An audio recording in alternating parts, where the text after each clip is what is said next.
það er bæði hægt að finnast eitthvað fyndið og líka vera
Fimmti fundur á kirkjuþingi settur.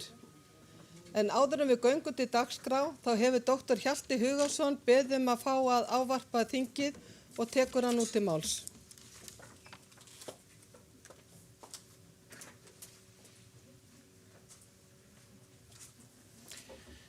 Forseti, ég þakka fyrir að þú gafst mér þetta tækifæri.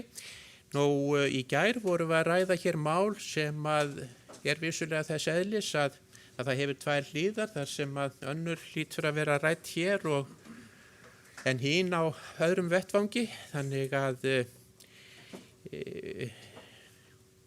en í þessari umræðu þá fór ég nú ugglaust svolítið fram úr mér og nefndi meðal annars orð sem ég ætla nú ekki að endurtaka hér heldur bara harma að ég lét falla í hita umræðunar og það var vissulega óþarfi og ekki smekklegt, þannig að ég játa það og bið þá presta sem undirrituðu frávísunartillöguna, þá presta aðra sem hér í salnum og þá sem eru út á akrinum bara innilega afsökunar á þessu og mun reyna að sitja á strák mínum. Takk.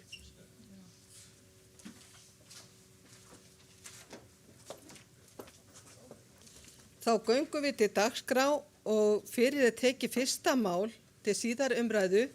Það skýrsla kirkjuráðs frá allsherjarnefnd og framsögumaður Björg Víum Árnadóttir og Þuríði Björg Víum Árnadóttir og tekur hún út til máls.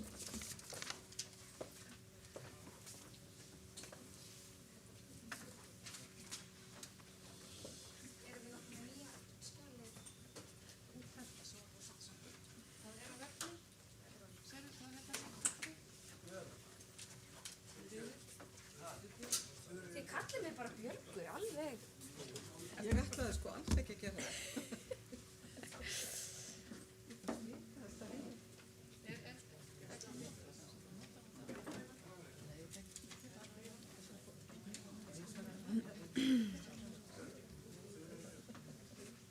Það er komið nýtt skjal, ég er að finna það hérna.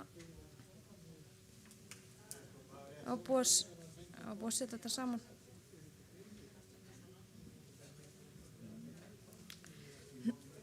Forseti, ég flyt nefndarálit og þingsályktun við skýrslu kirkjuráðs frá allsherjarnefnd. Allsherjarnefnd hefur fjallað skýrslu kirkjuráðs og fylgigögn ásamt ávörpum við upphaf kirkjuþings. Nefndin þakkar biskupi Íslands og forseta kirkjuþings fyrir ávörp þeirra við þingsetningu í Bústaðakirkju. Drífa Hjartardóttir, forseti kirkjuþings, hóf ræðu sína á því að minnast Miðgarðskirkju í Grímsey sem brann í september síðastliðnum. Myndi hún á samtakamátt sóknarbarna og mikilvægi styrktarsjóða þjóðkirkjunar á svona stundum, en Eyjamenn hyggjast endurbyggja kirkju sína. Drífa myndi á þær skipulagsbreytingar sem hafa átt sér stað í umhverfi þjóðkirkjunar undanfarið og verða til umfjöllunar á þessu þingi. Þjóðkirkjan er að fóta sig í nýju umhverfi. Hún ræddi einnig mikilvægi stefnumótunarvinnunar sem fram fór á árinu og birtist í nokkrum málum á þessu þingi. Einnig myndi hún á okkur öll á, lítur þetta að vera. Einnig myndi hún á að öll yrðum við að halda áfram baráttunni fyrir sóknargjöldunum sem af hálfu ríkisins hefur ekki verið skilað til fulls. Agnes M. Sigurðardóttir, biskup Íslands, myndi kirkjuþing á það í hvers umboði það starfar og ítrekaði það að kirkjan væri ekkert án fólksins í söfnuðum landsins. Frú Agnes vitnaði í myndlíkingar Páls postula í Efesusbréfinu þar sem hann líkir kirkjunni við líkama þar sem allir hafa mikilvægu hlutverki að gegna. Hún myndi á að kirkjan væri í miðju breytingaferli þar sem hún fetaði sig áfram til nýrrar hugsunar, nýrra vinnubragða og nýs skipulags og því væri verkefni kirkjunar næg þessar mundir. Hún ræddi hlutverk kirkjunar í umhverfismálum og sagði frá verkefnum hennar á því sviði. Biskup Íslands og forseti kirkjuþings þökkuðu báðar starfsfólki kirkjunar land allt fyrir að bregðast vel við nýjum veruleika í heimsfaraldri. Allsherjarnefnd þakkar ítarlega og greinagóða skýrslu kirkjuráðs og mikilvæg störf þess á liðnu ári. Kirkjuþing samþykkir skýrslu kirkjuráðs með eftirfarandi þingsályktun. Kirkjuþing þakkar öllu þjóðkirkjufólki fyrir langlundargeð, hugmyndaauðgi, æðruleysi og samstöðu á tímum heimsfaraldurs. Á þessum tímum hefur kirkjan eins og oft áður sýnt að hún er samfélag fólks sem hefur styrk til þess að takast saman á við erfiðar aðstæður. Kirkjuþing þakkar þeim fjölmörgu einstaklingum sem komu að stefnumótun þjóðkirkjunar sem fór fram á vormánuðum 2021. Kirkjuþing ályktar að þau sem fari með fjárvald þjóðkirkjunar forgangsraði í samræmi við niðurstöður stefnumótunarinnar. Kirkjuþing þakkar þeim sem vinna að málefnum innflytjenda og flóttafólks og ályktar að þjóðkirkjan styðji áfram við og efli hið góða starf sem unnið er á þeim vettvangi. Kirkjuþing fagnar aðgerðum þjóðkirkjunar í umhverfismálum á árinu. Kirkjuþing ályktar að kirkjan stígi það skref í orkuskiptum í samgöngum sem samþykkt var að fara í á kirkjuþingi 2019 og komu upp rafmagnstenglum eða hleðslustöðvum við fasteignir kirkjunar til að hlaða bíla gegn gjaldi. Framkvæmd þessari var frestað vegna heimsfaraldurs. Kirkjuþing unga fólksins er ein af grunnstoðum kirkjunar og mikilvægt er að efla þátttöku og áhrif ungs fólks í kirkjunni. Kirkjuþing hvetur kirkjuþing unga fólksins til þess að koma málum sínum áfram til þingsins. Kirkjuþing ályktar að yfirstandandi aðhaldsaðgerðir komi ekki niður á grunnþjónustu kirkjunar. Og undir þetta skrifa allir nefndarmenn. Takk fyrir.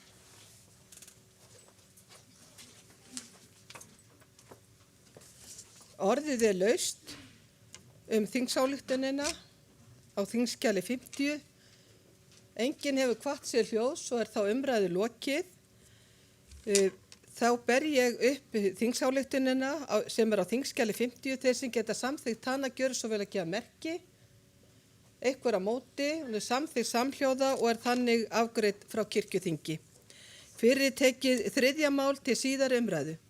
Skýrsla til kirkjuþings fasteignamál þjóðkirkjunar frá fjárhagsnefnd. Framsögumaður Hreinn Hákonarson.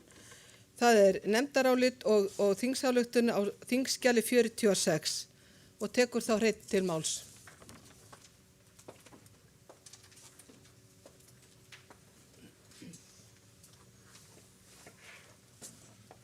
Forseti, ég flyt hér nefndarálit og þingsályktun við skýrslu til kirkjuþings fasteignamál þjóðkirkjunar. Fjárhagsnefnd hefur fjallað málið og leggur til að kirkjuþing samþykki eftirfarandi þingsályktun. Kirkjuþing 2021 til 2022 ályktar að fasteignasviði verði falið að afla frekari upplýsinga þær eignir sem þar eru tilgreindar, svo sem ástand, viðhaldsþörf, rekstrarkostnað, tekjur af eigninni og áætlað tekjur af eignunum og áætlað söluverð þeirra eigna sem það á við. Þetta verði unnið í samráði við fjárhagsnefnd kirkjuþings. Og undir þetta skrifa allir fjárhagsnefndarmenn nema eitt sem ekki var viðstaddur. Orðið er laust. Enginn hefur hvatt sér hljóðs og er umræðu lokið.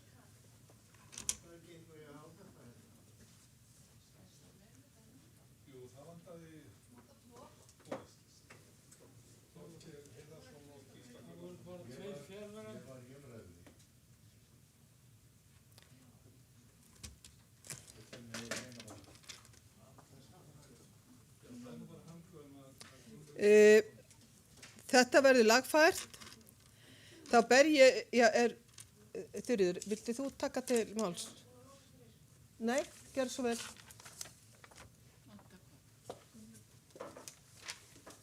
Þuríður Björg Víum Árnadóttir tekur til máls. Forseti, ég bara langar að spyrja fjárhagsnefnd hvort þeir hafi skoðað öll gögnin sem er inn á gagnaherberginu. Ég er nokkuð viss að þessar upplýsingar séu allar þar nú þegar. Takk. Vill framsögumaður svara þessu? Til máls tekur Heinn Hákonarson.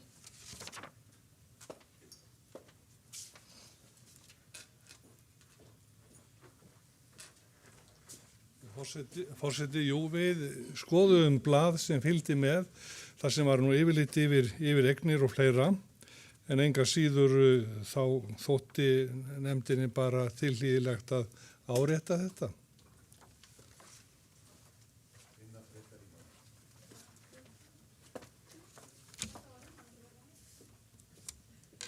Eru fleiri sem vilja taka til máls? Já, Steindór Haraldsson tekur til máls.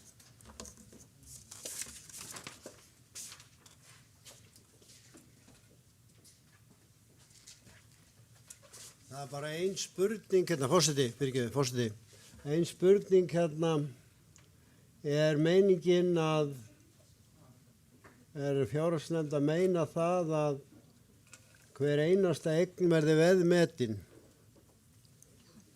og það er svona ekki alveg tekið fram, það er svona kom fram í umræðinni, fyrri umræðu, að það væri jafnvel æskilegt að meta allar eignir kirkjunar, að allavega þær sem að eiga að seljast til að byrja með. Og jafnvel var svo hugmynd uppi að þessi nefnd starfaði áfram, það hefur ekki verið vilji nefndarinnar. Spyr. Til máls tekur Stefán Magnússon.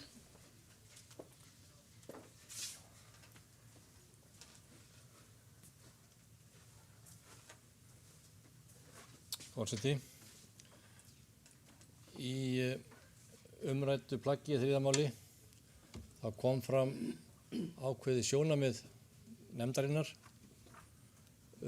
að stefnt skyldi að sölu pressetra í þéttbýli sem var nú svona grunnstefið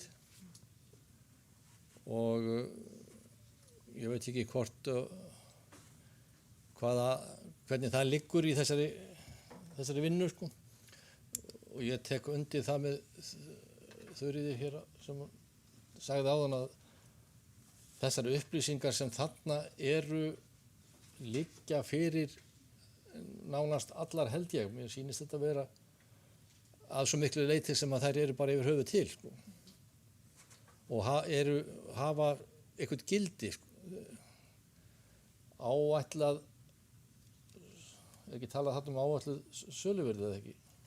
Áætlað söluverð, það voðalega erfitt að finna það út sko. Það er náttúrulega meða út frá fasteignamati eða einhverju slíku. Áætlað söluverði getur nú verið mjög breytilegt nánast frá einu tími til annars og hvað þá frá einu stað til annars. Þannig að þetta er ekki alveg einfalt.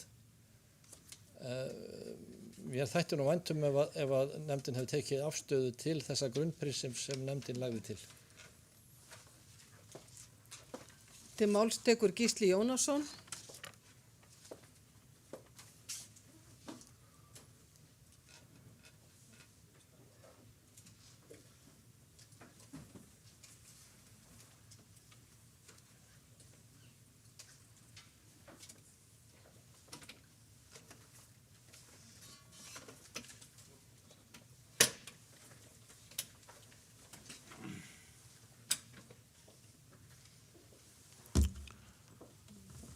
Forseti, ég held að það sé nú ekki ætlan eða meining fjárhagsnefndar að gera neitt lítið úr störfum nefndarinnar.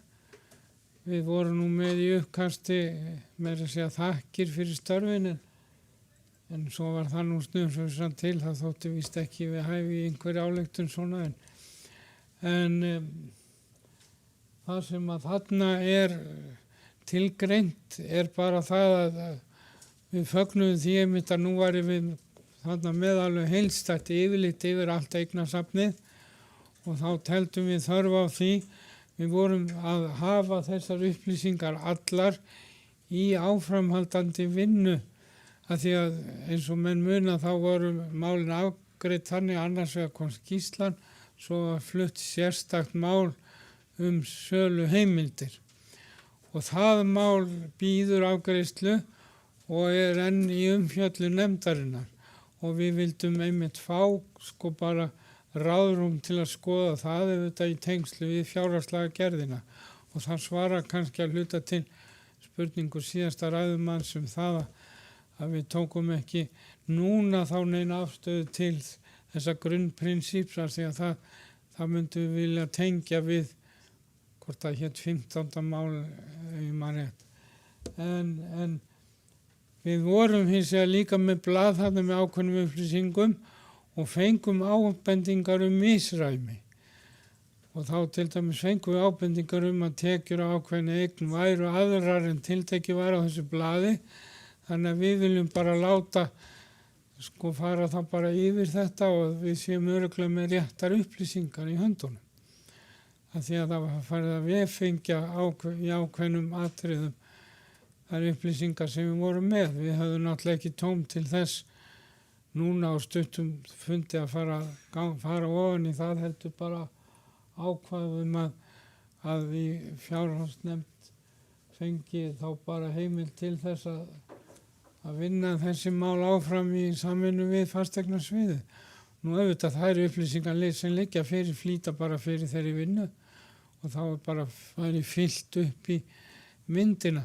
Nú varðandi áætla söluverð þá náttúrulega ef orðalega er ekki nú skýrt það var ekki ætlun okkar að menn færi að kaupa rándir að vinnu á það að meta hver einustu eign eins og ætti að fara að selja hana heldur að þegar við á ýmsum ástæðum viljum skoða ákveðnar eignir, til dæmis eitthvað af því sem lagt var til að hálfu nefndarinnar í 15. málinu, að þá skoðum við þarna vel, sem sé hugsanlegt sölu virði þeirra eigna sem við værum að meta fyrir alvöru að þyrfti að selja.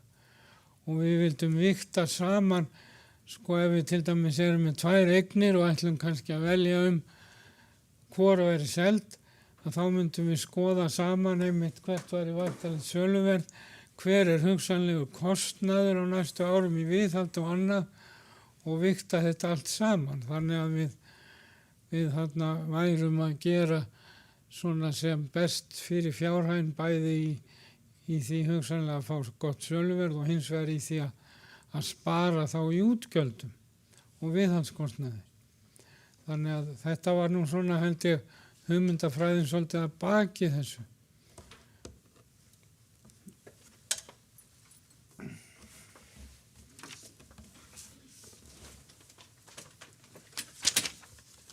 Eru fleiri sem vilja taka til máls? Svo ekki, þannig umræðu lokið og þá Einar Már, gjörðu svo vel. Fyrirgeðu. Þú ert á mute, Einar. Byrjaðu bara aftur. Það heyrist enn, já, núna, byrjaðu bara núna. Já, forseti, Já. Það nú megnið komið fram sem að ég ætlaði að segja en bara örlítið viðbót, vegna þess að það mikilvægt að endurtaka það sem Gísli sagði. Nefndin var afskaplega ánægð með þá skýrslu sem lögð var fyrir og eins og kom fram líka þá í uppkast okkar gerðum við ráð fyrir því að þakka nefndinni fyrir velunnin störf. Síðan þótt okkur mikilvægt að gera þetta svona til þess að plaggið yrði áfram lifandi. Það er unnið með plaggið. Það væri samt ekki punktur eftir að skýrslan kæmi, heldur að við gætum haldið áfram í fjárhagsnefndinni og síðan ef vill vísa því áfram til framkvæmdanefndarinnar. Þannig að plaggið verði áfram lifandi og menn geti haldið áfram að vinna með fasteignirnar og eignasafnið verði þá skýrara og vel uppfyllt. Þá hafa ekki fleiri hvatt sér hljóðs og umræðu lokið, síðar umræðu og þá ber ég upp þingsályktunarskjali númer 46, þeir sem geta samþykkt það, gjör svo vel að gefa merki, takk fyrir ykkur að móti. Það samþykkt og þá þannig afgreitt frá kirkjuþingi. Fyrir tekið 4. mál til síðar umræðu, tillaga til þingsályktunar heildarstefnu þjóðkirkjunnar frá allsherjarnefnd, framsögumaður Anný Ingimarsdóttir og það nefndarálit og breytingartillaga á þingskjali 51 og tekur nú Anný til máls. Gjörðu svo vel.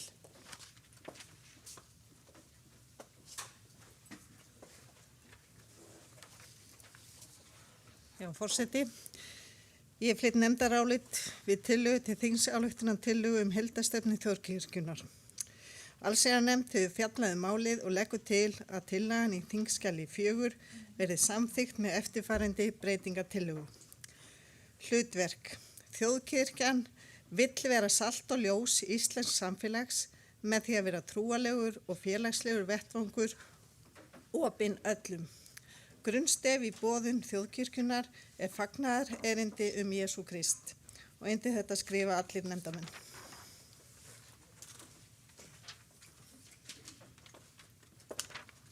Orðið laust. Enginn hefur kvatt sér hljóðs, svo ég ber upp breytingartillöguna.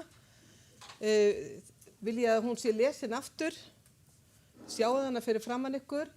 Þeir sem geta samþykkt hana gjör svo vel að gefa merki. Takk fyrir, einhverja móti, hún samþykkt samhljóða. Þá ber ég heildarstefnuna upp með áorðnum breytingum. Þeir sem geta samþykkt hana gjör svo vel að gefa merki. Einhverja móti, hún samþykkt samhljóða og þannig afgreidd frá kirkjuþingi. Fyrir tekið 13. mál tillaga af starfsreglum fjármál þjóðkirkjunnar frá öllum nefndum kirkjuþings á nefndarálit á þingskjali 44, framsögumaður Gísli Jónasson, formaður fjárhagsnefndar og tekur hann út til máls.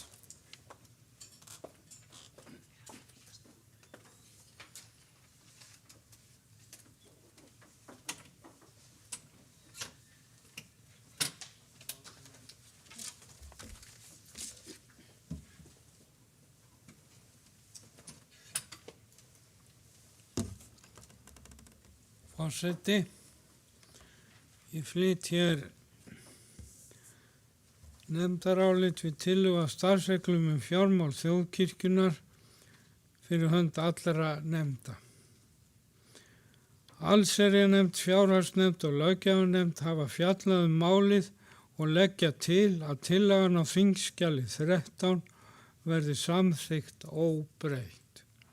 Nefndirnar leggja áherslu á að óheimilt að inna af hendi greiðslu nema heimild sé til þess í samþykktri fjárhagsáætlun.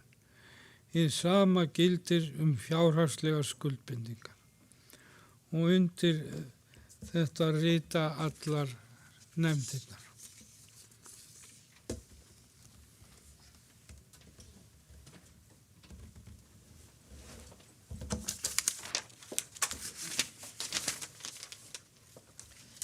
Orðið laust 13. mál. Enginn hefur kvatt sér hljóðs og þá síðar umræðu lokið. Þá ber ég upp 16. mál á þingskjali 48. Bara 13. mál segi ég. Það tillaga á starfsreglum fjármál þjóðkirkjunnar. Þeir sem geta samþykkt það, gjör svo vel ekki að merki. Takk fyrir. Einhverja móti samþykkt samhljóða og þannig afgreitt frá kirkjuþingi. Fyrir tekið 16. mál til síðar umræðu, það tillaga á starfsreglum söfnuði og sóknarnefndir frá löggjafarnefnd. Framsögumaður Bryndís Malla Elídóttir. Nefndarálitið á þingskjali 48 og tekur nú framsögumaður til máls.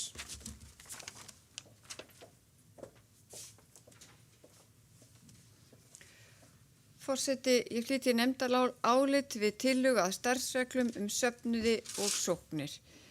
Löggjafarnefnd hefur fjallað málið. Nefndin leggur til að þingsályktunartillagan á þingskjali 16 verði samþykkt óbreytt. Nefndin leggur jafnframt til að málinu verði vísað til nefndar endurskoðun starfsregla sem skipuð var af forsætisnefnd og auka kirkjuþingi 2021 og undir þetta ritar öll löggjafarnefnd.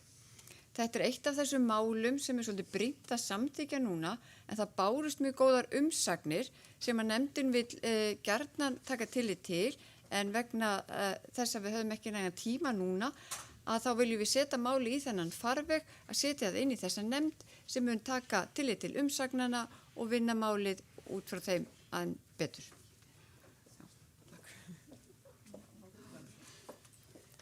Orðið er laust. Enginn hefur kvatt sér hljós og er þá síðari umræðu lokið. Þá er lagt til að tillaga starfsreglum með söfnuð og sóknarnefndir verði samþykkt. Þeir sem geta samþykkt, það gjör svo vel ekki að merki. Sé ekki Árnýju. Já, takk fyrir ykkur að móti. Það er samþykkt samhljóða og er þannig afgreitt frá kirkjuþingi. Fyrir er tekið 23. mál til síðarumræðu. Tillaga til þingsályktunar hlutdeild ungs fólks í kirkjustarfi og stjórn þjóðkirkjunnar á Íslandi frá löggjafarnefnd. Það er á þingskjali 47 og framsögumaður er Arna Gretarsdóttir og tekur hún út til máls. Forseti, ég flyt nefndarálit við tillögu við þingsályktunar hlutdeild ungs fólks í kirkjustarfi og stjórn þjóðkirkjunnar á Íslandi. Löggjafarnefnd hefur fjallað málið og leggur til að þingsályktunartillaga á þingskjali 23 verði samþykkt óbreytt. Nefndin hvetur ungt fólk til að gefa kost á sér til trúnaðarstarfa innan þjóðkirkjunnar og undir þetta skrifar löggjafarnefndin öll. Orðið er laust 23. mál. Enginn hefur kvatt sér hljós og er þá síðari umræðu lokið.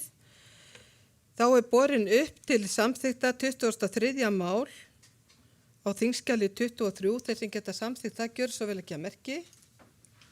Takk fyrir ykkur að móti að samþykkt samhljóða. Fyrir er tekið 34. mál til síðari umræðu. Tillaga til þingsályktunar stefnu þjóðkirkjunnar í málefnum innflytjenda og fólks á flótta frá allsherjarnefnd. Framsögumaður Guðrún Karls Helgadóttir og nefndarálit og breytingatillegar er á þingskjali 52. Forseti, ég flyt hér nefndarálit við tillögu til þingsályktunar stefnu þjóðkirkjunnar í málefnum innflytjenda og fólks á flótta. Allsherjarnefnd hefur fjallað málið og leggur til að tillagan á þingskjali 34 verði samþykkt og undir þetta ritar öll allsherjarnefndin. Orðið er laust. Enginn hefur kvatt sér hljós og er þá síðari umræðu lokið. Lagt er til að tillaga til þingsályktunar stefnu þjóðkirkjunnar í málefnum innflytjenda og fólks á flótta, það 34. mál á þingskjali 34 verði samþykkt. Þessi geta samþykkt máli gjör svo vel ekki að merki. Takk fyrir ykkur að móti og samþykkt samhljóða. Fyrir er tekið 37. mál til síðari umræðu. Tillaga til þingsályktunar skipan framkvæmdanefndar kirkjuþings og erindisbréf nefndarinnar. Málið er frá öllu nefndum. Nei, það er ekki komið, það býður.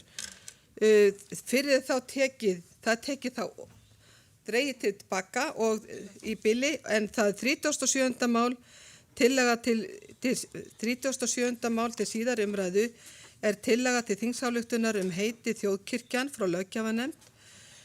Málið er á þingskjali 49 og framsögumaður Steindór Runniberg Haraldsson og tekur hann út til máls.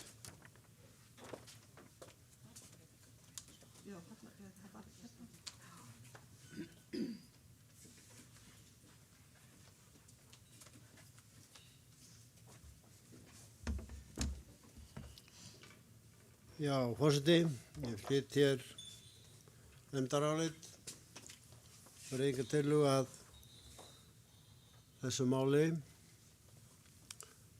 Hljóðar svo.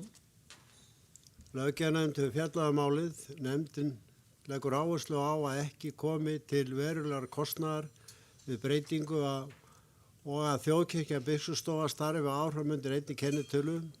Þó stofan skiptist í 2 ábyrgðarsvið, biskupsstofu og rekstrarstofu. Nefndin leggur til að þingsályktunartillagan á þingskjali 37 verði samþykkt með eftirfarandi breytingartillögu. Lagt er til að kirkjuþing 21-22 samþykki að heitið þjóðkirkjan verði ritað með hástaf. Jafnframt er lagt til að framkvæmd málsins verði á hendi kirkjuráðs. Undir þetta ritar löggjafarnefndin í heild sinni. Orðið er laust. Enginn hefur kvatt sér hljós og ber ég þá upp breytingatillöguna Þið sjáuð hana hér fyrir framann ykkur, þannig ég er ekki að lesa hana aftur. Þeir sem geta samþykkt breytingatillöguna, gjöru svo vel að gefa merki. Ég sé ekki Árnýju, þarna hér hún, já. Takk fyrir, einhver á móti, samþykkt samhljóða. Þá ber ég málið upp í heild með áorðnu breytingum. Þeir sem geta samþykkt 37. mál með áorðnu breytingum, gjöru svo vel að gefa merki. Takk fyrir, einhver á móti, það samþykkt samhljóða. Fyrir er tekið 39. mál. Tillaga til þingsalyktunar tímabundna stöðvun nýráðninga. Málið er afgreitt frá fjárhagsnefnd. Framsögumaður er Hermann Ragnar Jónsson. Málið er á þingskjali 45 og til síðar umræðu og nú tekur Hermann Ragnar Jónsson til máls.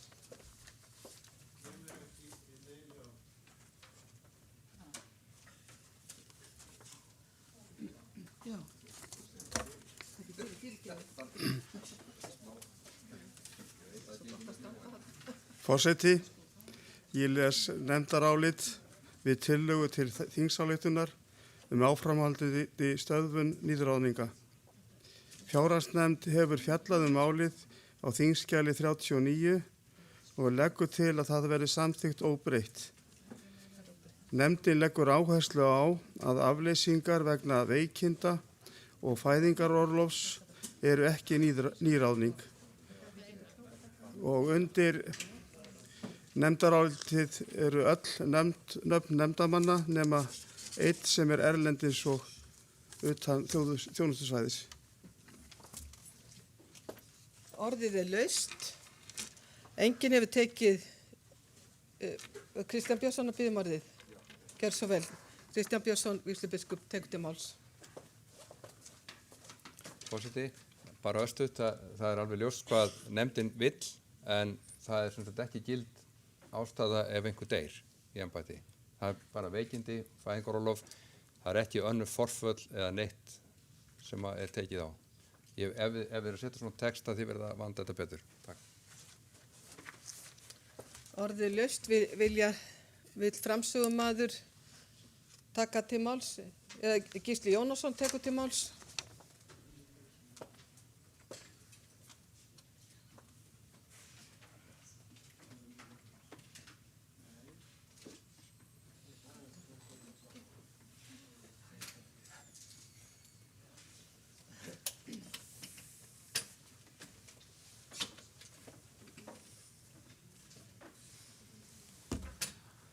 Forseti, með þessari seinni setningu og áréttingu nefndarinnar á túlkun og orðalagi í ályktuninni er bara verið að skýra það að orðið nýráðning fjalli að sjálfsögðu ekki til dæmis fæðingarorlof sem er jú bara bundin í kjarasamningum og annað og afleysing vegna veikinda sem að geta alltaf komið upp að einhverju tagi.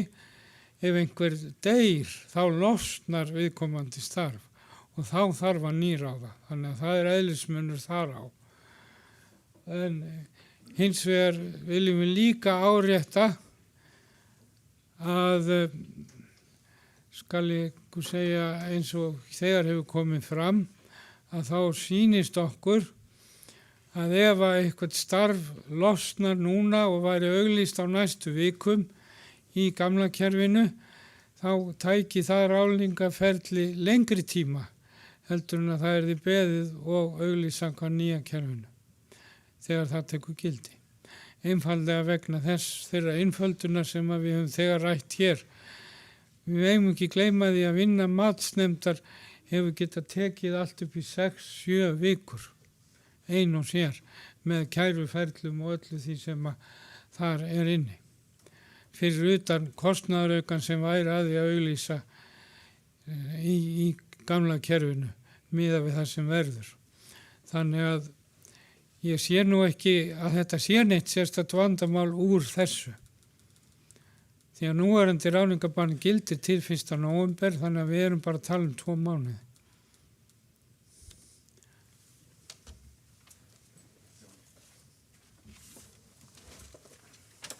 Til máls tekur Kristján Björnsson í annað sinn.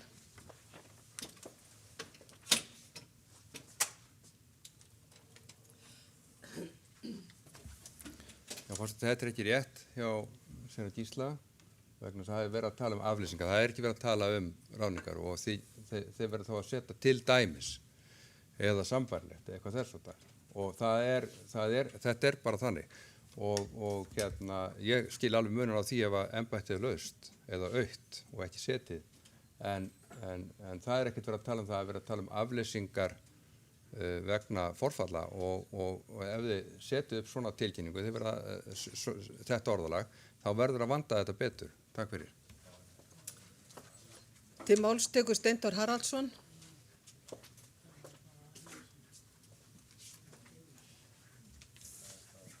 Forseti, það bara ein spurning hjá mér sem kom hér fram í fyrir umræðinni, mann ekki hvort það var frá biskupi eða einhverjum öðrum, eða hvort að ég spurði það sjálfur, ég maður bara ekki.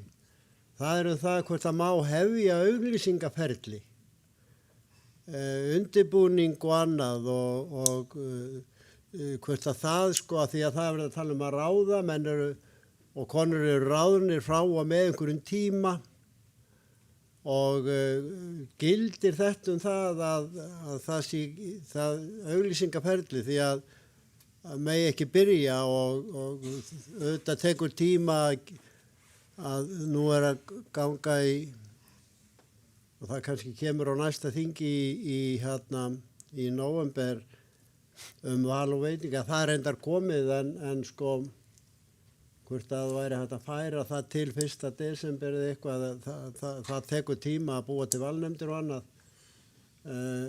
Þetta bara stór spurning, hvort að má hefja undirbúning og auglýsingu. Ég vil fá svar við því. Stefán Magnússon tekur til máls.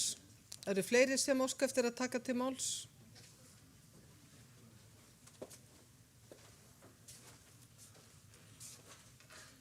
Forseti, það liggur fyrir í nokkrum öðrum málum að við stefnum að því að ráða okkur framkvæmdastjóra fyrir rekstrarsvið frá og með 1. janúar og þá spurningin, má auglýsa það og hafa þann undirbúning sem við þarf að eiga eða ætlum við að vera með höfuðlausan her hér einhverja mánuði fram á næsta ár sko. Það væri ótrúlega skrítið ef að ekki mætti auglýsa og undirbúa ráðningaferli á lykilpersónu í rekstrarstofu kirkjunnar. Til máls tekur Agnes Sigurðardóttir biskup. Forseti, það ágætt að fá svona aðeins skýrari sýn á það hvað fólk hefur í huga eins og með það megi finna einhver til þess að leysa af tímabundi veikindaleyfi fæðingarorlofi eða öðru og þá væntanlega ekki verið að kannski auglýsa heldur því það má þá finna einhvern hugsanlega sem að á lausu til þess að setja þar á þess að vera að brjóta einhver reglur og svona. En svo heyrði ég að það ætti að auglýsa til framkvæmdastjóra, sko, hvað á hann að gera, hann eða hún? Það reyndar ekki efni þessar tillögu en mér bara leikur forutna að vita, sko, hvað á framkvæmdastjóri að gera umfram það starfsfólk sem nú vinnur á biskupsstofu. Til máls tekur Gísli Jónasson.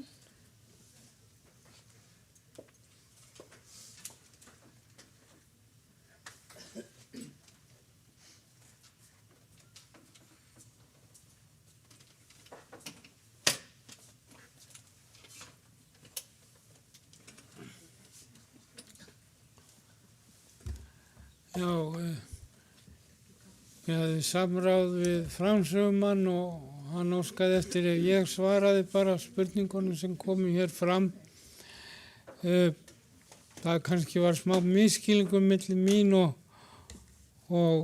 Vígslubiskups þar að segja þar sem við verum að tala það auðvitað nýráðning ef að starfi auglýst upp á nýtt. En það afleysing, nágrannapress eða hvernig sem menn leysa svona skemmri afleysingar, það náttúrulega fellur undir þetta sem þarna. En varðandi auglýsingaferlið, við ræddum þetta í mitt og við getum ekki séð í nefndina þar sem neitt við það að athuga að söfnuður sem að telur og þykist vita eigi að fara að auglýsa starf sem 2. janúar geti sett sig í stellingar og farið að vinna þarfagreiningar og annað sem þarf að liggja til grundvallar fyrir auglýsinguna. Það getur enginn bannað það. Það er bara heimavinna sem að þarf að vinna og hefði þurft að vinna í gamla kerfinu líka. Þannig að það er ekkert að því þannig að menn séu þá tilbúnir leið og heimilt er að auglýsa að setja auglýsingaferli af stað. En ég held að það sé nú tæknilega ekki hægt að auglýsa samkvæmt nýju kerfi fyrir en að nýja kerfið hefur tekið gildi. Þannig að það var ekki 15. desember hægt að setja inn auglýsingu með fyrirvara að þetta fylgi einhverju sem á að taka gildi 1. janúar. Það er að bíða með formlegu auglýsinguna. En að fara að vinna heimavinnu og annað, við vitum það að auglýsingin byggir meðal annars á þarfagreiningu og öðru og það er hægt að vinna og getur ekki verið neitt athugavert við. Síðan kom spurning þarna sem að ég því miður misti aðeins af að því að við vorum að tala saman með Framsóknarmaðurinn. Mér skildist á Stefáni, þú leiðréttir mig þá, að þú hefði verið að spyrja hvort það mætti auglýsing eftir framkvæmdastjóranum. Var það ekki það sem að þetta er svo sem ræddum við nú ekki en það kerfi er líka að fara í gang, er það ekki 1. janúar, það er reglur og ég veit ekki hvort að það er þá nokkuð öðruvísi að það megi auglýsa eftir starfsmanni fyrir en að það reglur eru gengnar í gildi. En að sjálfsögðu getur menn undirbúið þá auglýsingu á allan hátt en það yrði væntanlega svona forminu til að bíða. Nú ég vísi ekki lögfræðingur en miða við líka þetta auglýsinga eða nýráningabann þá væri það nú að fara skauta svolítið framhjá ef það væri nema að þingið veiti þá sérstaka undanþágu til þess og það er auðvitað alveg hægt að flytja til það hér teljum en að það sé bráðnauðsynlegt að það gerist. Þetta kom bara eiginlega ekki til umræðu í nefndinni þannig að ég get ekki talað hér fyrir hönd nefndarinnar neina afstöðu í því. Það væri þá bara þingsins að meta það hvort að menn sjáu tilefni til þess. Já, ég held að ég sé þá búin að svara það ekki því sem að ég var spurt Forseti ætlar að breyta út af venju og leyfa Kristjáni Björnsson örstutt að taka til máls. Forseti, takk fyrir það. Þetta er allt rétt í sambandi við, við getum ekki auglýst eitthvað eða byggt eitthvað á reglum sem ekki hafa til gildi, en þetta kannski kennur okkur núna í þessum aðstæðum að það hefði verið heppilegra að bæði að starfsreglum tækju gildi 1. desember til dæmis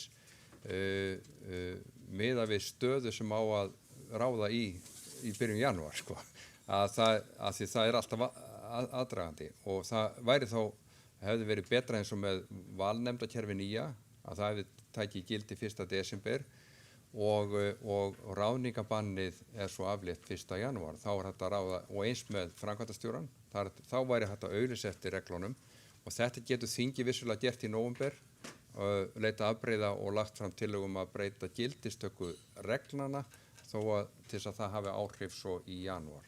Takk. Fleiri hafa ekki kvatt sér hljóðs og er þá síðari umræðu lokið. Ber ég upp 39. mál á þingskjali 39. Þeir sem geta samþykkt takjur svo vel ekki að merki. Sé ekki Árný, þarna kemur hún. Takk fyrir. Einhver á móti.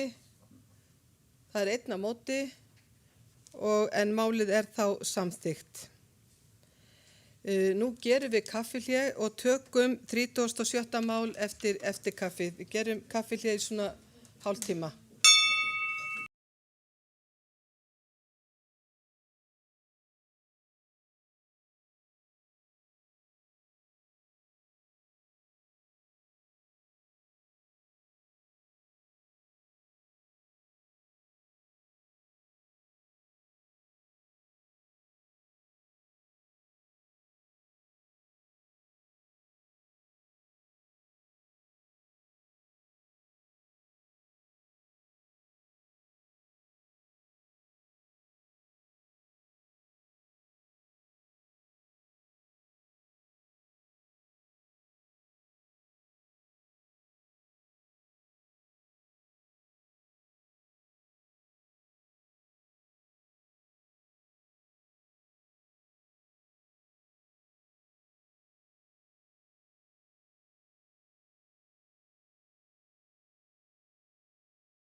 Framsögumaður er Guðrún Karls.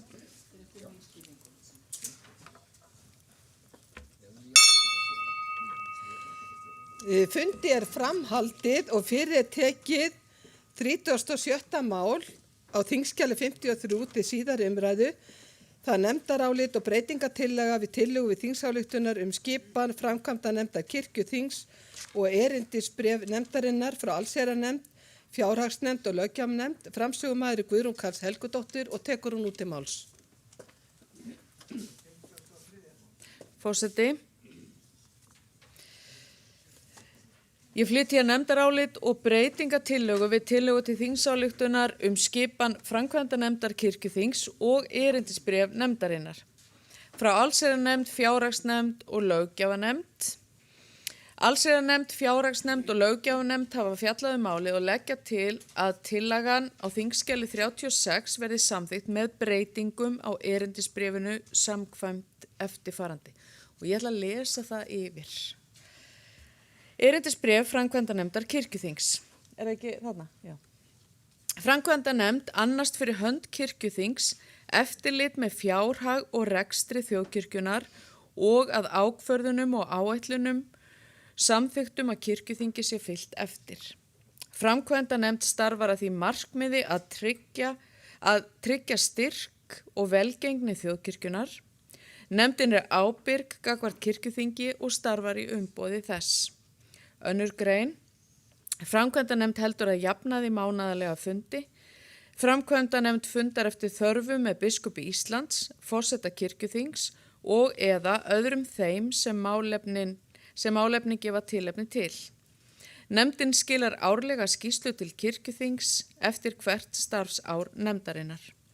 Þriðja grein.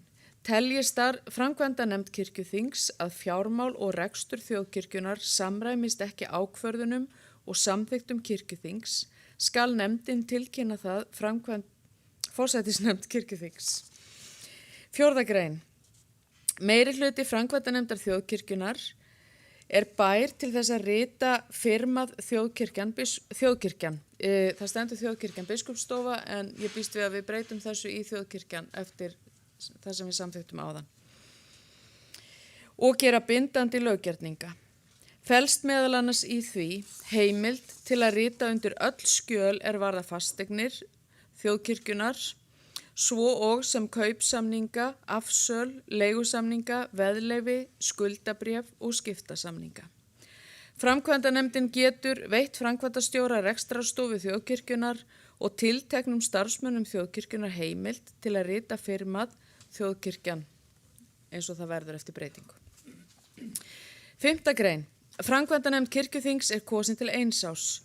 Hinu sama gegnur varamenn. Starfsreglur þingsköp kirkjuþings gilda hæfi nefndarmanna. Framkvæmdanefndin ræður framkvæmdastjóra rekstrarstofu þjóðkirkjunar og setur honum starfslýsingu.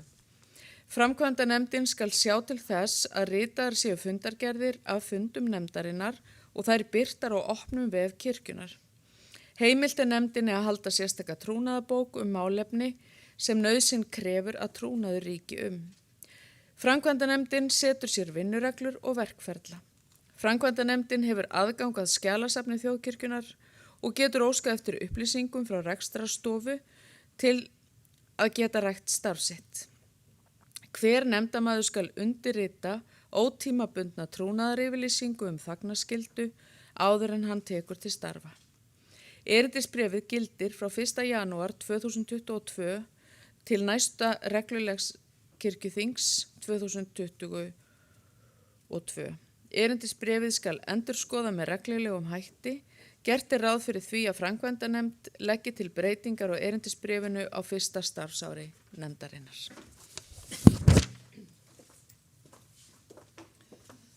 Orðið er laust. Steindór Haraldsson tekur til máls og síðan Bryndís Malla Elídóttir.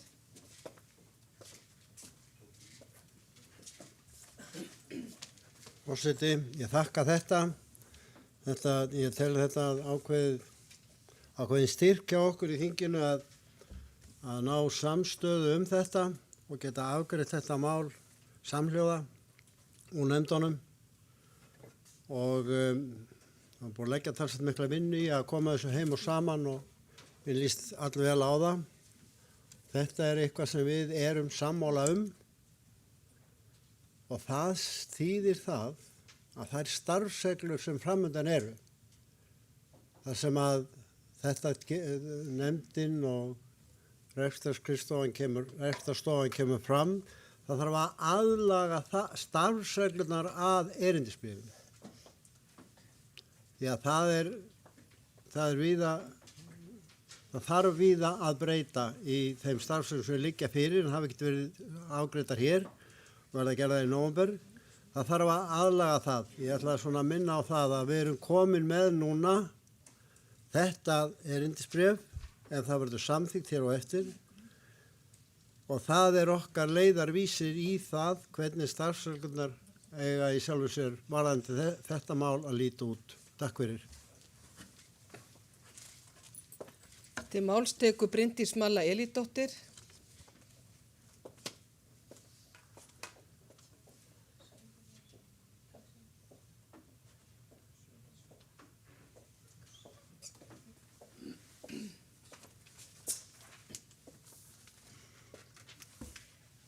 Forseti, það er svo gott þegar við erum að samþykkja erindisbréfið að minna okkur á að það byggir á starfsreglum og við samþykktum á síðasta auka kirkjuþingi 7. málið og þar er skipulags, það var sem sagt skipuritið okkar góða sem þar kemur fram að þessi ábyrgðarsvið sem að þar þeim er skipt upp og framkvæmdanefndin er undir rekstrarstofunni og síðan erum við með biskupsstofu og við höfum þessa mynd mjög skýrt fyrir okkur í 7. málunni.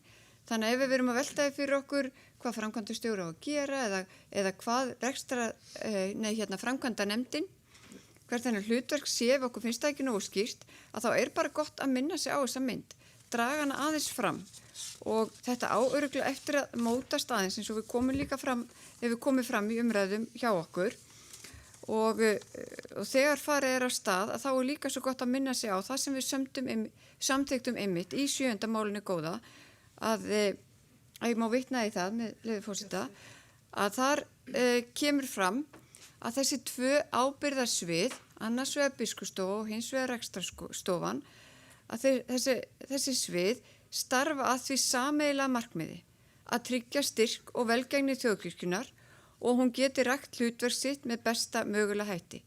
Svo uppskipting sem hér ræðir, þar segir skipuritinu, byggir á því að hvorugur aðili geti gegnt hlutverki sínu án hins og því er náið samstarf nauðsynlegt.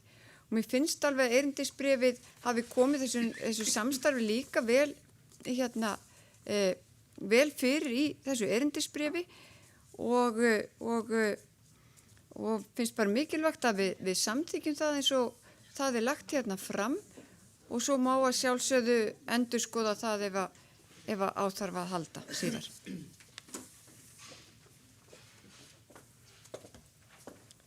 Fleiri hafa ekki hvatt sér hljóðs og eru umræðu lokið 37. mál og þið sjáuð breytingatillöguna og búin að kynna ykkur hana. Ég tel að ég þurfi ekki að lesa hana upp. Kom svo skýrt fram, eru þið tilbúin að greiða atkvæði þingsályktunartillöguna á þingskjali 53? Þeir sem að samþykja breytingatillöguna gjör svo vel ekki að merki. Takk fyrir. Ég sé ekki með fjarfundarfólkið. Já, takk fyrir. Einhver að móti. Það er samþykkt samhljóða og þá ber ég upp erindisbréfið með áorðnu breytingum. Þeir sem geta samþykkt það gjör svo vel ekki að merki. Takk fyrir. Einhver að móti. Það er samþykkt samhljóða og er þannig afgreitt frá kirkjuþingi. Þá munu fara fram kosningar og ég ætla að biðja Guðlu Óskarsson og eftir að koma hérna og vera með mér þegar við ferum að lesa að miðunum. En kosningun er þannig háttað að við byrjum á því að kjósa í aðalnefndina og við kjósum einn í einu. Við byrjum á því að kjósa einn leikmann til að byrja með. Og þannig að allir séu bara meðvitaður það, við byrjum á því að kjósa einn leikmann og vil ég byrja svo þingskrifara að taka eftir og skrifa niður þegar ég les upp af blöðunum.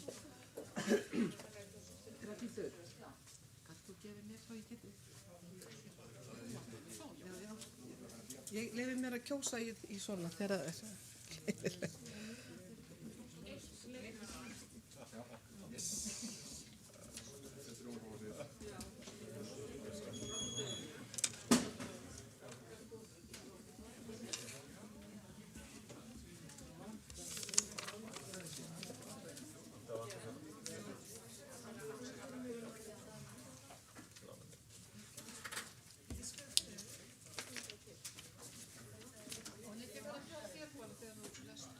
Jú, er það ekki bara Guðlaugur og Ragnhildur verður hjá mér. Við treystum ekki norðvesturkjöld. Venjulega biskupsritari. Venjulega biskupsritari sem stendur við hliðina á forseta þegar þetta er gert. Ragnhildur verður bara með mér. Ég er bara svo gömul og rugl að það ekki víst að... En þurfum við ekki að fá einhverja skál til að setja atkvæðin í svo? Einhverja körfu hægt að búið. Ég er komin, takk. Til að smála saman atkvæðum. Takk fyrir þetta. Já.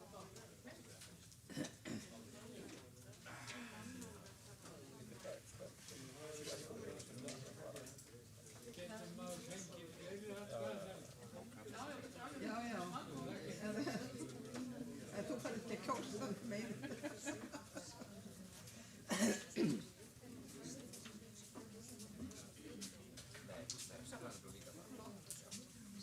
Þú er ágætt að hræra í þessu þegar búið er þetta í.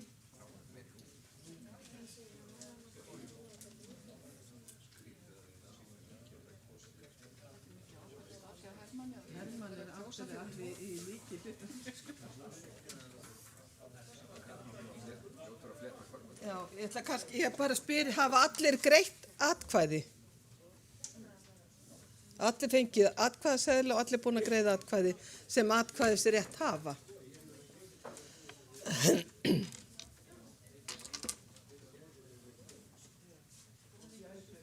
Hvað eru mörg atkvæði sem eiga að vera? Ég bara veit það. Heyrðu, við þarfum bara að telja. Já. Ég nafna listan.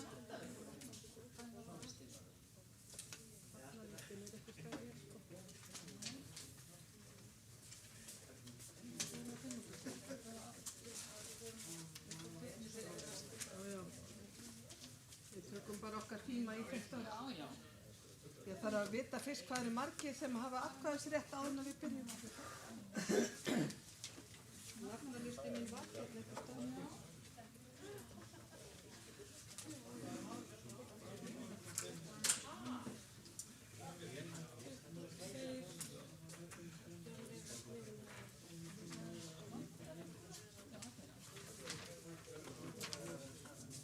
Agnes er ekki.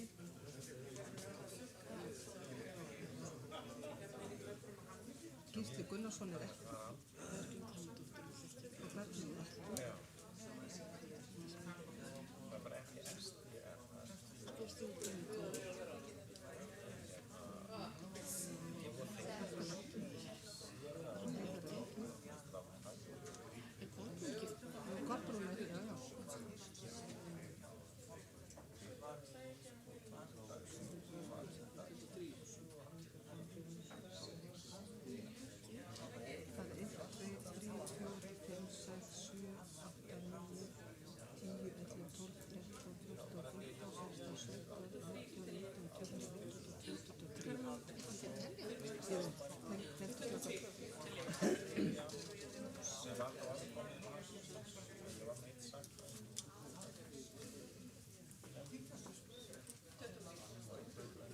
Er það ekki 23?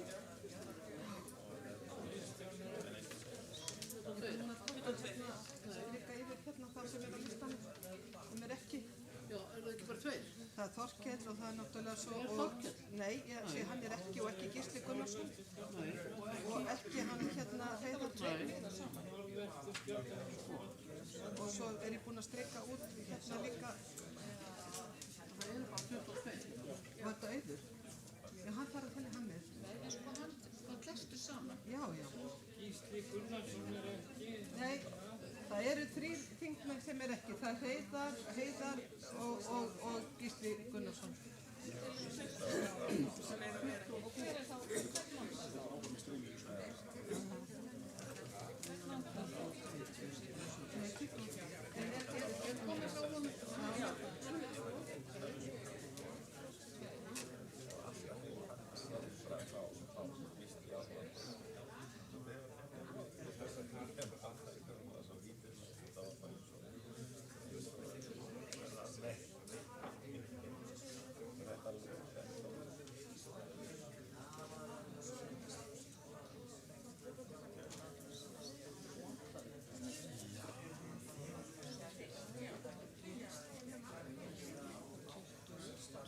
Já. Eru þingskrifarar tilbúnir? Það eru 23 sem hafa greitt atkvæði og nú munum við lesa upp atkvæðin. Það er Anna Guðrún. Það er Anna Guðrún. Það er Anna Guðrún. Það er Anna Guðrún. Það er Einar. Það er Svana Helen. Það er Svana Helen. Það er Svana Helen. Það er Svana Helen. Það er Anna Guðrún. Það er Einar Már. Það er Svana Helen.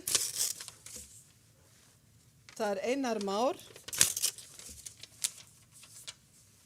Það er Svana Helen. Það er Einar Már. Það er Anna Guðrún.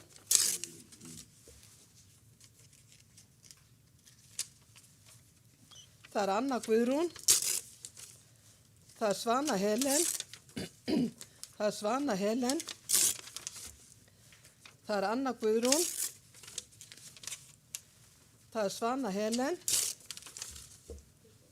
Það er Anna Guðrún. Og það er Anna Guðrún. Þá er gott að skrifara komi með töluna bara hinga til mín. Svo geymum við þetta hérna ef það þarf að telja aftur.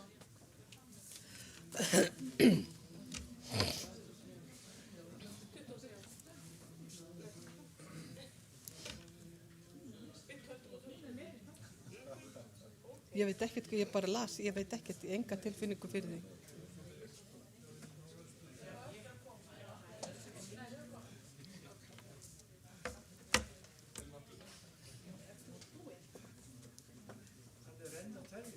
Já, það er svona.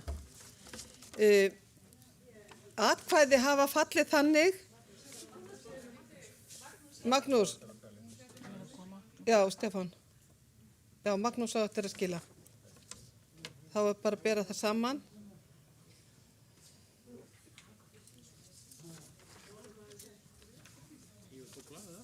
Já. Það er, já, þetta stemmir. Atkvæði, 23 hafa greitt atkvæði og atkvæði hafa fallið þannig að Anna Guðrún er með 10 atkvæði, Einar Már með 4 atkvæði og Svana Helen með 9 atkvæði.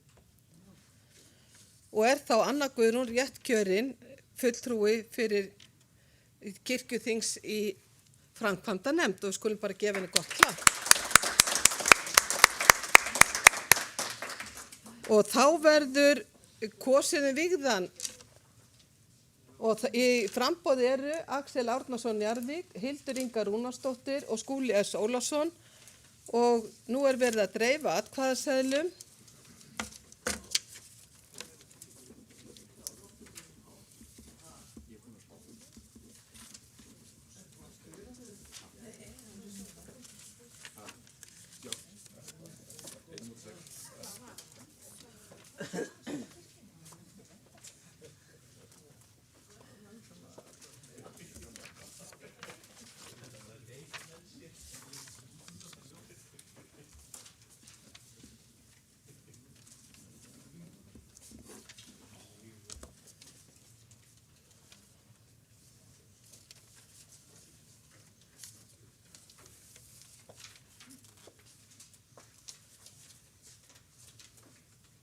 Eru þingmenn búnir að kjósa? Þá má fara að taka saman atkvæðaseðlana.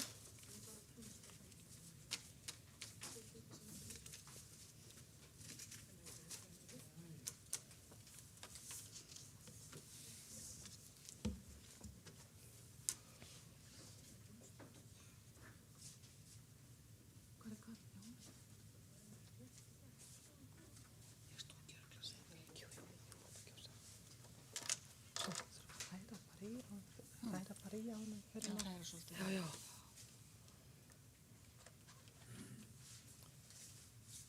Hafa allir greitt atkvæði? Þá verða atkvæði talin og þingskrifarar tilbúnir. Það er Skúli S. Ólafsson, Skúli,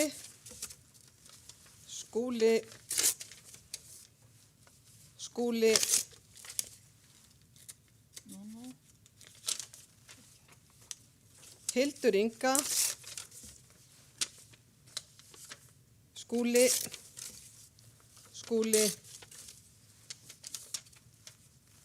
Hildur,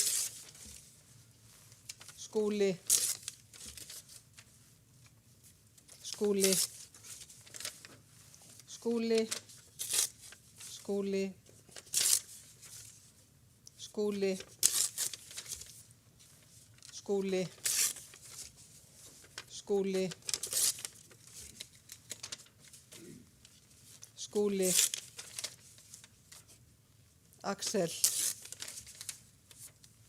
Axel,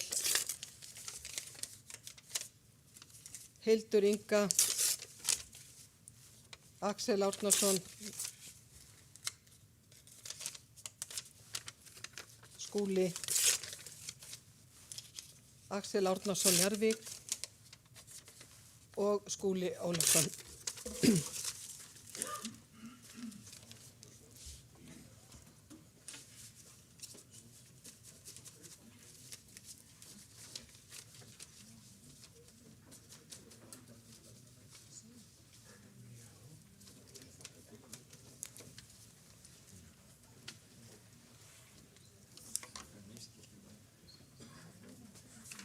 Erum við með sömu tölu þess að gáða því fyrst?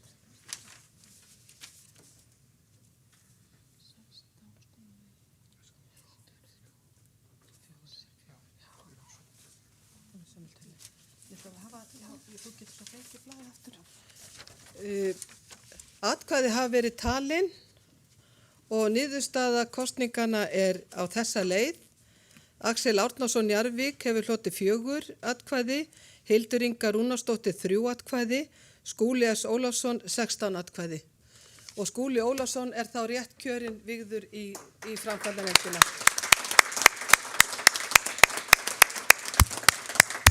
Og þá munum við kjósa leikmanninn, 3. mann í nefndina.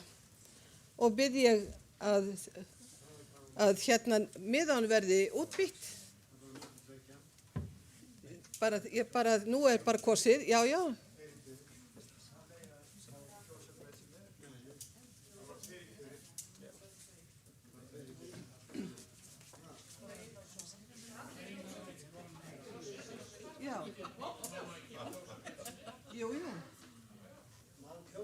Já. Þessir hafa boðið sér fram og svo bara, þetta er ekki bundið kjör, nei. En þessir hafa boðið sér fram til starfa. Nei, sko, við erum að kjósa núna 3. manninni, við erum að kjósa leikmann. Jú, hver sem er að leikmönnum. Ég meina það er verið að kjósa leikmann sem 3. mann í nefndina. Í nefndin eiga að vera 2 leikir og 1 vígður. Það er búið að kjósa 1 leikmann, búið að kjósa 1 vígðan og nú er 3. maðurinn leikmaður. Þetta er mjög skýrt, Axel Árnason Jarvík. Já, ég meina það er bara, fólk má kjósa, það er engin bundin, þannig en það á að kjósa leikmann. En það þarf ekki endilega að kjósa þá sem eru hér. Ef að einhver vill kjósa kannski sjálfan sig eða einhvern annan, þá gerir hann það bara. Þó hann sé ekki framboði. Það er bara þannig. Svo lengi sem það leikmaður, já. Já, heyrðu, ég var ekki búin að fá alltaf.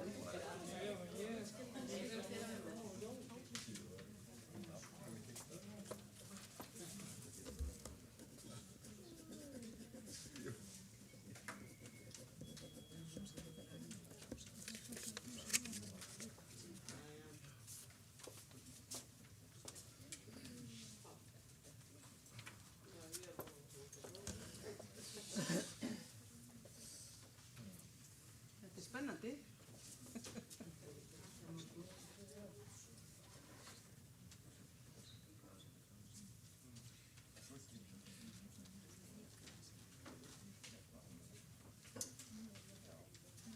Það er það sem ég spyr eftir, sko.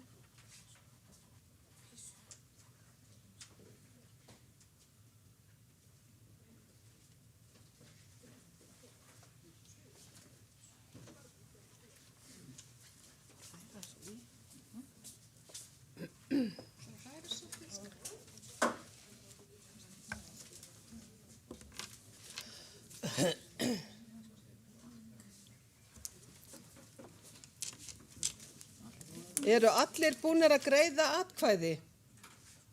Svo er þannig að nú hefst talning atkvæða. Svana Helen, Einar Már, Svana Helen, Einar Már, Svana Helen, Svana Helen, Einar Már,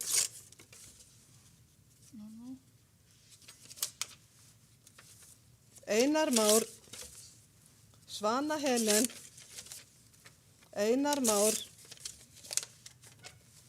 Einar Már, Svana Helen, Einar Már, Einar Már, Svana Helen, Svana Helen, Einar Már, Einar Már, Svana Helen, Einar Már, Einar Már,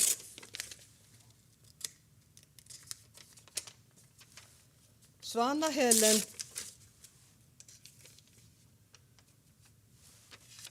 Auður.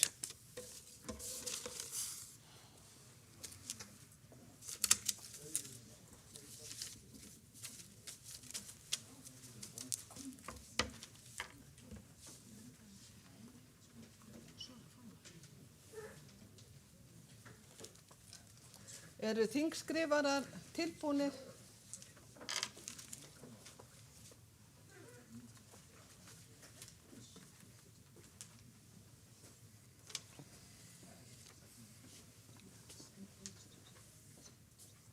Já, það passar. Talningin talningu er lokið og niðurstaða kosningana er á þessa leið. Svana Helen hefur hlotið 10 atkvæði, Einar Már 12 atkvæði, einn seðill er Auður. Og Einar Már er þá rétt kjörinn, þriðji maður í framkvæmdanefndina og við skulum gefa honum gott klapp. Þá kjósum við í varanemndina og við bara fáum, þurfum að kalla eftir framboðum í vara. Axel, þú ætlar ekki að gefa kostaðir í vara. Þá kalla ég eftir hvaða prestur gefur kost á sér. Ef við byrjum bara að kjósa prestinn. Hildur Inga gefur kost á sér. Þannig þið vitið þá að því. Þannig við byrjum á því að kjósa Vígðan. Já, það má kjósa líka hvern sem er. Af þeim Vígðum.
Hafa allir greitt atkvæði sem atkvæðisrétt hafa.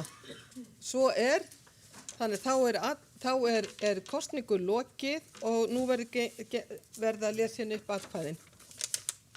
Það er Hildur Inga, Hildur Inga, Hildur Inga, Hildur Inga, Hildur Inga, Gunnlaugur Garðarsson, Hildur Inga, Hildur Inga, Hildur Inga, Hildur Inga, Arna Gretarsdóttir, Hildur Inga, Hildur Inga, Hildur Inga, Þuríður Björg Víum Árnadóttir, Hildur Inga, Bryndís Malla, les ég of hratt? Bryndís Malla, ég var búin að lesa, þið heyrðu það? Hildur Inga,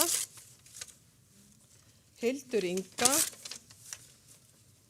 Hildur Inga, Hildur Inga,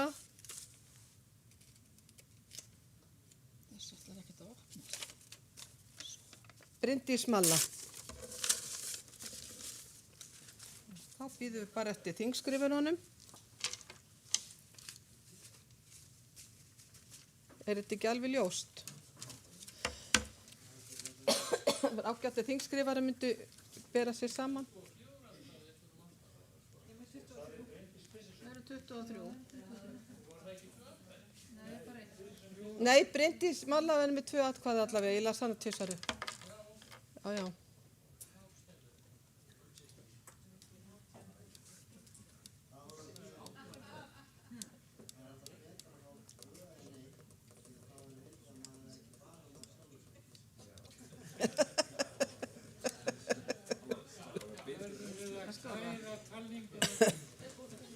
Já, þeir eru sammála þessu. 18, 1 og 2. Já, nei, það var beðum að ég var hægt á, sko. Já, það var eitthvað. Já. Þá erum við sammála. Já, þá hefur kosningu lokið, vígðamannin í varanemndina og atkvæði hafa fallið þannig að Hildur Inga er með 18 atkvæði, Gunnlaugur Garðarsson með 1 atkvæði, Arna Gretarsdóttir með 1 atkvæði, Þuríður Víum með 1 atkvæði og Bryndís Malla með 2 atkvæði. Þannig að Hildur Inga er rétt kjörin vígð í framkvæmdanefndina og gefum henni gott slag. Og þá þurfum við að kjósa 2 varamenn. Við byrjum á einum og þá bara kalla ég eftir framboðum. Ég er ekki framboði. Þú ert ekki framboði. Hvaða leikmenn gefa kost á sér? Ég vissi að hún Árný Herbertsdóttir. Árný, þú hefur áhuga á að gefa kost á þér sem í varanemndina.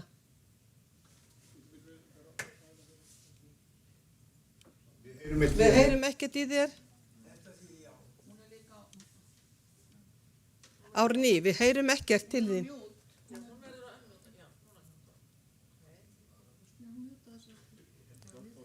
Heyrði í mér núna? Já. Ok.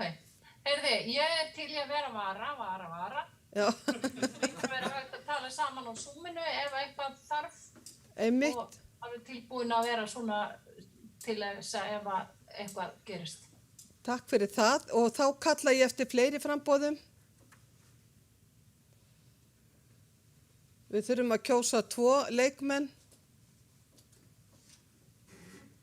Byrjum á því að þá kjósa núna fyrsta varamann leikra og bið ég starfsmenn að dreifa atkvæðaseðlum og Árný Herbertsdóttir er í framboði og það er enn og aftur óbundið.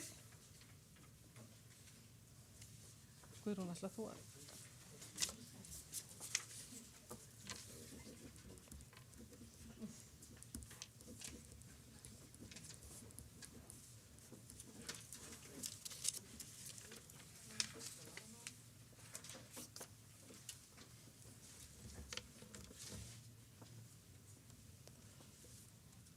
Og svo eigum við eftir að kjósa formann.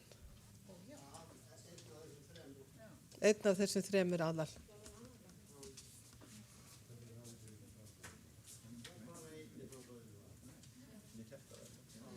Það er ekkert, ég það bara einn af þessum þremur sem að...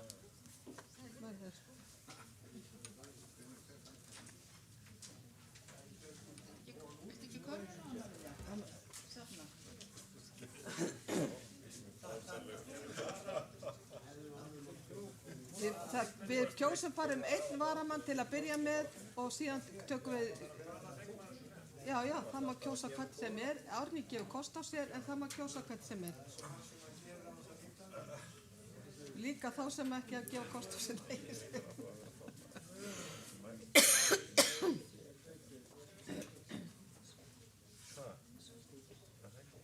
Hvað?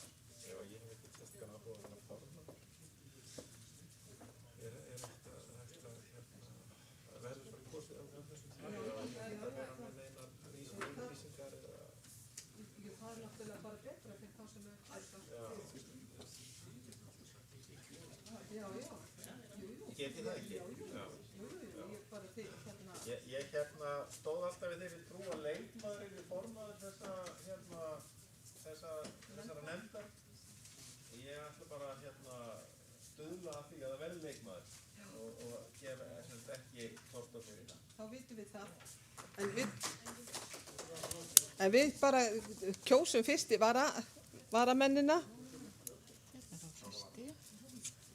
Það er Árný Herbertsdóttir, Kolbrún Baldursdóttir, Árný,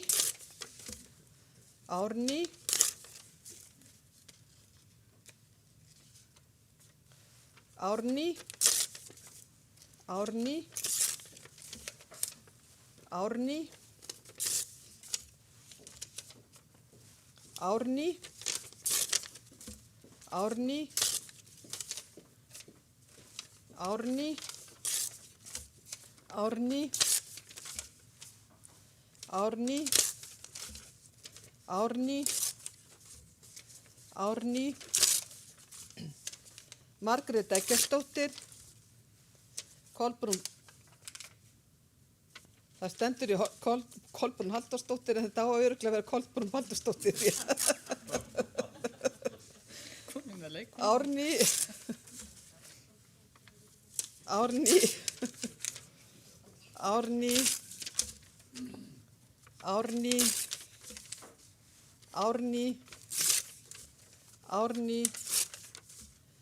Svana Helen Björnsdóttir.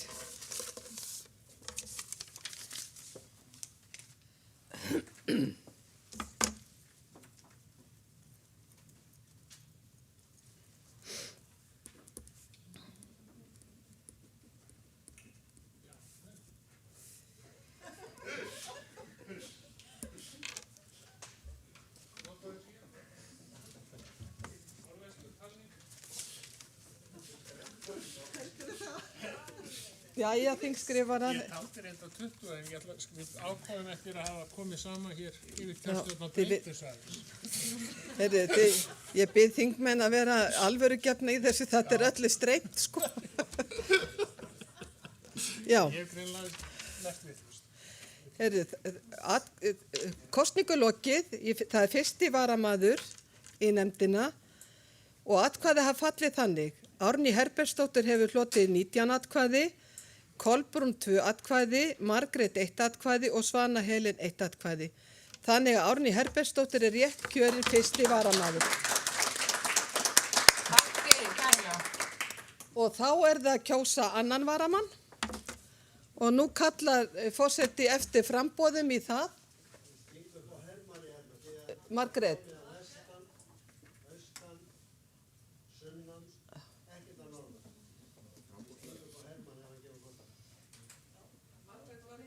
Margrét, ert þú líka Hermann? Já, Hermann gefur kost á sér. Margrét? Ég ætla að sitja. Ég ætla að sleppa því. Þú ætlar að sleppa því. Þá er það Hermann í framboði.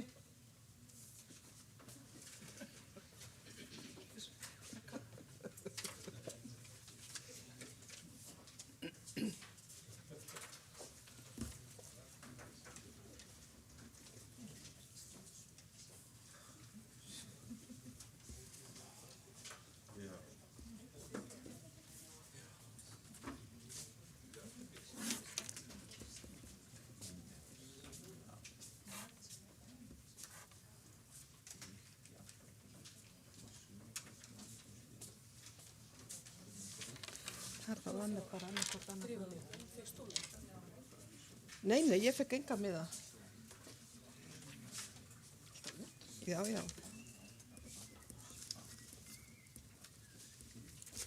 Ég er búin að kjósa. Anna, já, búin.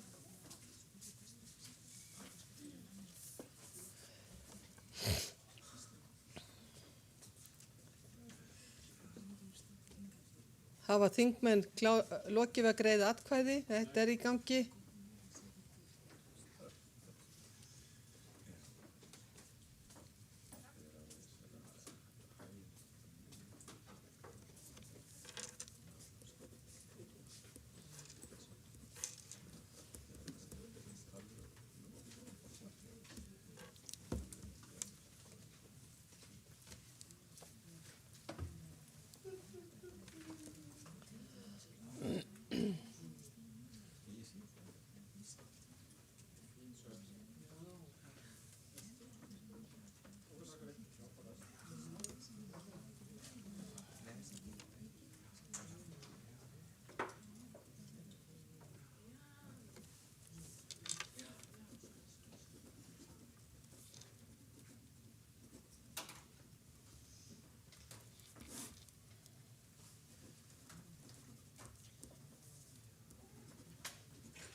Það er Margrét,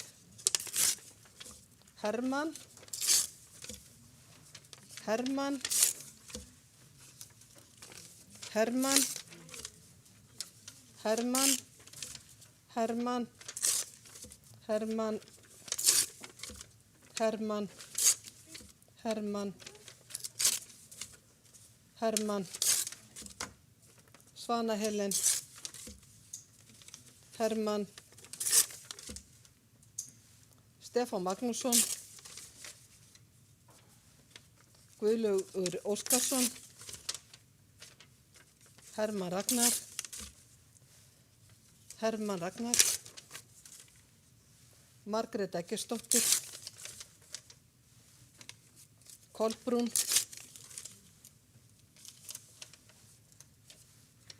Margrét, Hermann,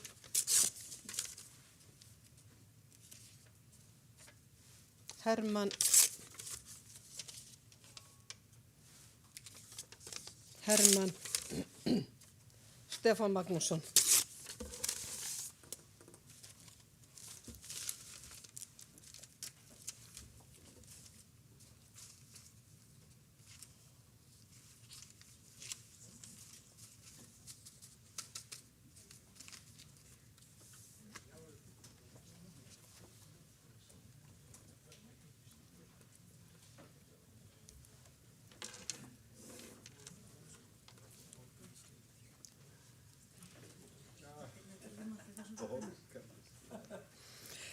Það er miklu betra að stikka á sig.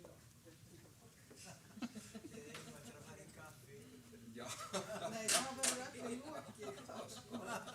Það stemdi hjá okkur þannig að hann... Það stemdi, já. Kosning er lokin annan varamann og atkvæði hafa fallið þannig að Hermann Ragnar Jónsson er með 15 atkvæði, Margrét Eggertsdóttir með 3 atkvæði, Svana Helen 1 atkvæði, Stefán Magnússon með 2 atkvæði, Guðlaugur Óskarsson með 1 atkvæði og Kolbrún Baldursdóttir með 1 atkvæði. Þannig að Hermann Ragnar Jónsson er rétt kjörinn annar varamaður í framkvæmdanefndina. Já, og þá, við eigum eftir að kjósa tvennt en þá, að því að Anna Guðrún fer úr forsætisnefnd, þá verðum við að kjósa annan varaforseta. Guðlaugur gengur upp í sem fyrsti varaforseti, þannig við þurfum að kjósa í forsætisnefnd og meðan að við kjósum með formann framkvæmdanefndarinnar, sem að verður kosið á milli Einars Más og Önnu Guðrúnu, þá skulið hugsa ykkur að bjóða ykkur fram í forsætisnefndina. En þá bið ég starfsmenn að dreifa atkvæðaseðlum.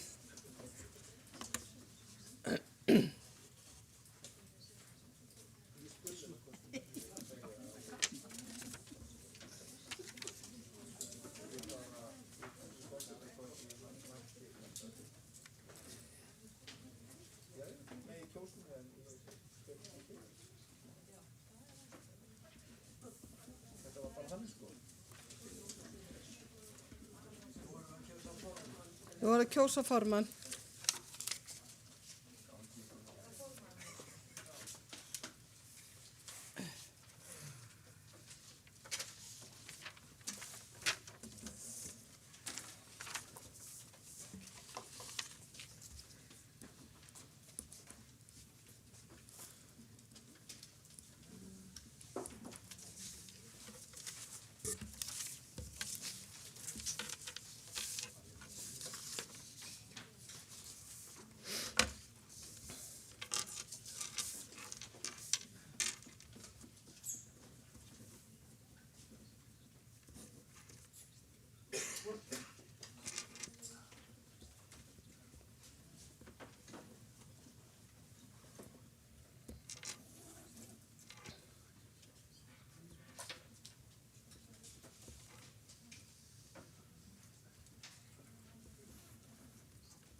Hafa allir greitt atkvæðis sem að hafa atkvæðisrétt, svo er, þannig þá upphefst lesturinn. Það er Skúli Ólafsson, Anna Guðrún, Einar Már, Anna Guðrún, Anna Guðrún, Anna Guðrún, Anna Guðrún, Anna, Einar Már, Anna, Einar Már, Anna Guðrún, Einar Már, Anna Guðrún, Anna Guðrún, Einar Már, Anna Guðrún, Anna Guðrún, Anna Guðrún, Einar Már og Einar Már.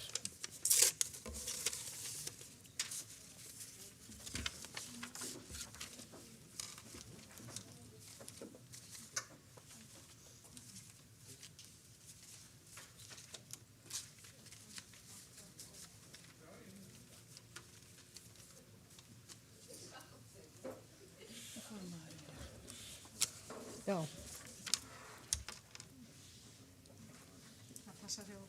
Það passar hjá okkur. Já, atkvæði hafa fallið þannig að formaður verður Anna Guðrún með 14 atkvæði, Einar Már fékk 8 atkvæði og Skúli 1 atkvæði. Þannig Anna Guðrún er rétt kjörin formaður framkvæmdanefndar.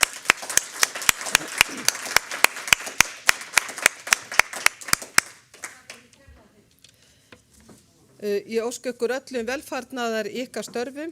Þau verða mikil og mikil ábyrgð á okkur. En þið hafið traust kirkjuþings og nú þarf ég að óska eftir framboði í annan varaforseta kirkjuþings. Já, Margrét Eggertsdóttir gefur kost á sér. Eru fleiri sem gefa kost á sér? Eigum við þá ekki bara að greiða en atkvæði með klappi. Margrét Eggertsdóttir er þá kjörin annar varaforseti kirkjuþings og bið ég hana velkomna til starfa. Þá er nú kosningum bara lokið og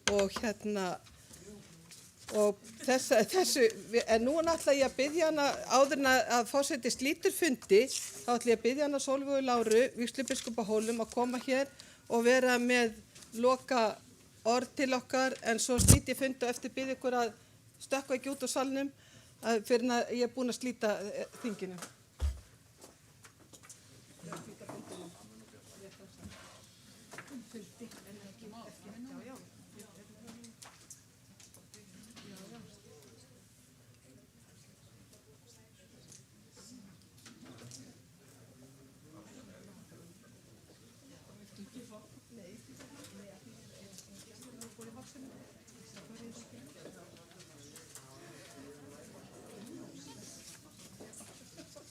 Forseti og ágætu vinir, ég lít svo á að ég megi ávarpa ykkur öll, af því þetta er ekki formleg kirkjuþingsræða.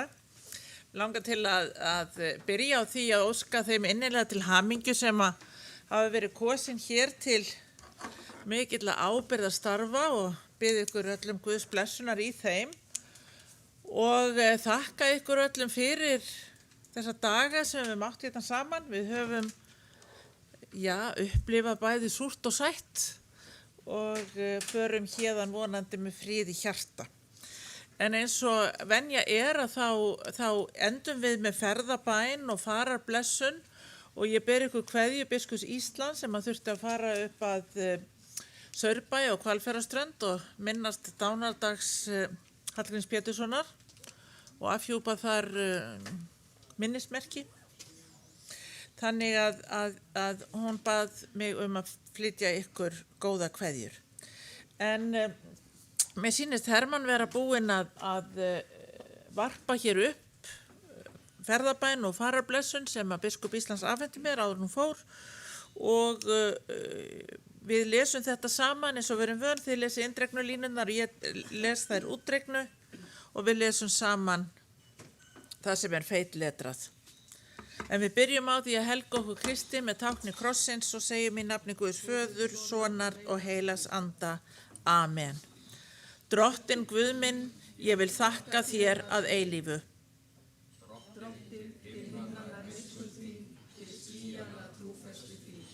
Réttlæti þitt er sem fjöll Guðs, dómar þínir sem regin haf. Hversu dýrmæt er miskunn þín, ó Guð, mannanna börn leita hælis í skugga vængja þinna. Þau seljast að feiti hús þíns og þú lætur þau drekka og lækjum unarsenda þinna. Hjá þér er uppspretta lífsins. Í þínu ljósi sjáum vér ljós. Drottinn Guð minn, ég vil þakka þér að eilífu. Dýrð sé Guði, föður og syni og heilögum anda. Svo sem var í upphafi, er og verður allir alda. Amen. Drottinn Guð minn, ég vil þakka þér að eilífu. Á vegu friðar, hamingju og blessunar leiði okkur almáttugur Guð og heilagur engill Guðs fylgi okkur. Amen.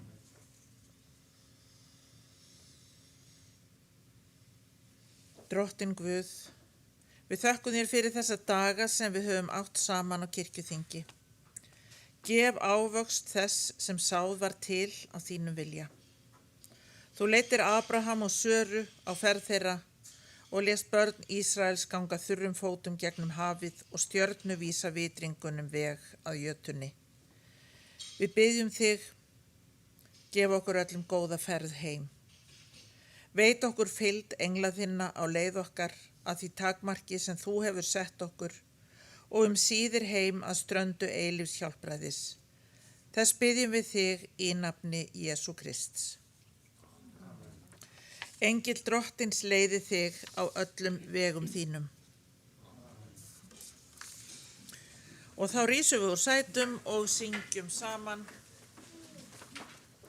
Songur svertu með sannir, sonur Guðs Jesús minn, songur syndugum manni, sonar arfskengtir þinn, son Guðs einn engetil,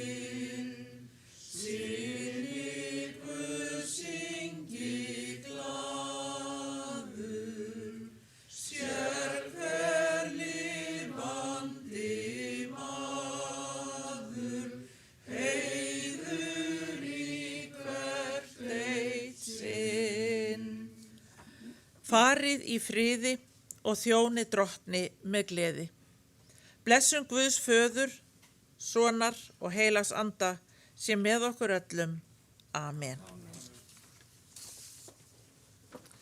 Já, góðu þingmenn, ég vil byrja á því að þakka vígslubiskupi fyrir falleg loka orð hér.